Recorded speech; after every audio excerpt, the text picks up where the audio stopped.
ഒരുപാട് വില കൂടിയ സ്കിൻ കെയർ പ്രോഡക്ട്സ് ഒക്കെ ഉപയോഗിക്കുന്നു. പക്ഷെ നമ്മൾ ഉദ്ദേശിക്കുന്ന പോലെ ഒരു റിസൾട്ട് കിട്ടുന്നില്ല. അത് ചിലപ്പോൾ നമ്മുടെ സ്കിൻ ടൈപ്പ് ഏതാണെന്ന് മനസ്സിലാക്കാതെ നമ്മുടെ സ്കിന്നിന് കറക്റ്റ് ആയിട്ടുള്ള പ്രോഡക്റ്റ് ഉപയോഗിക്കാത്തത് കൊണ്ടാവാം. സ്കിൻ ടൈപ്പ് ഏതാണെന്ന് മനസ്സിലാക്കാനുള്ള ഒരു സിമ്പിൾ ടെസ്റ്റ് ഞാൻ പറഞ്ഞു തരാം. 4 തരം സ്കിൻ ടൈപ്പുകളാണുള്ളത്: dry skin, oily skin, combination skin, normal skin. ഈ ടെസ്റ്റ് ചെയ്യാനായിട്ട് നമ്മൾ മൈൽഡ് ആയിട്ടൊരു ക്ലൻസർ വെച്ചിട്ട് മുഖം കഴുകുക. സെറ്റാഫിലെ എപ്പിസോഫ്റ്റ് പോലുള്ള മൈൽഡ് ക്ലൻസർ വേണം ഉപയോഗിക്കാൻ. അതിനുശേഷം 1 മണിക്കൂർ AC ഇല്ലാത്ത മുറിയിലിരിക്കുക. ആ സമയത്ത് നമ്മൾ മോയ്സ്ചറൈസർ ഒന്നും മുഖത്ത് അപ്ലൈ ചെയ്യാൻ പാടില്ല. 1 മണിക്കൂറിന് ശേഷം 4 പീസ് ടിഷ്യൂ പേപ്പർ എടുക്കുക. ഒരു പീസ് നെറ്റിയിൽ വെക്കുക, ഒന്ന് മൂക്കിൽ വെക്കുക, ഒന്ന് കവിളിൽ വെക്കുക, ഒന്ന് താടിയിൽ വെക്കുക. നിങ്ങൾക്ക് നോർമൽ സ്കിൻ ആണെന്നുണ്ടെങ്കിൽ നമ്മൾ ടിഷ്യൂ പേപ്പർ ഒട്ടിക്കുമ്പോൾ ജസ്റ്റ് ഒന്ന് ഒട്ടിപ്പിടിച്ചിരിക്കും, അതിനുശേഷം ഇളകിപ്പോവും.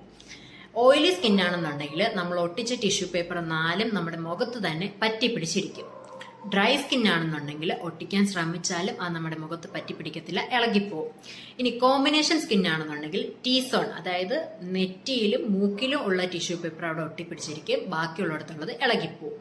ഇനി കാലാവസ്ഥയ്ക്ക് അനുസരിച്ച് നമ്മുടെ സ്കിന്നിന് ചെറിയ വ്യത്യാസം വരാം. അതായത് ശൈത്യകാലം, വിന്റർ സീസൺ ഒക്കെ വരുമ്പോഴത്തേക്കും നമ്മുടെ സ്കിന്ന് കുറച്ചുകൂടി ഡ്രൈ ആവും.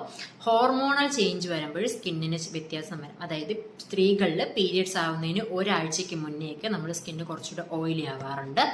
ഇനി 40 വയസ്സിന് ശേഷം ആവുമ്പോഴത്തേക്കും നമ്മുടെ സ്കിന്ന് കുറച്ചുകൂടി ഡ്രൈ ആയി വരാറുണ്ട്. ഇനി സ്കിൻ കെയർ പ്രോഡക്ട്സ് മേടിക്കുമ്പോൾ നമ്മുടെ സ്കിൻ ടൈപ്പ് ഏതാണെന്ന് മനസ്സിലാക്കി നമ്മുടെ സ്കിന്നിന് ഏതാണോ കറക്റ്റ് ആയിട്ടുള്ള അത് നോക്കി മേടിക്കുക.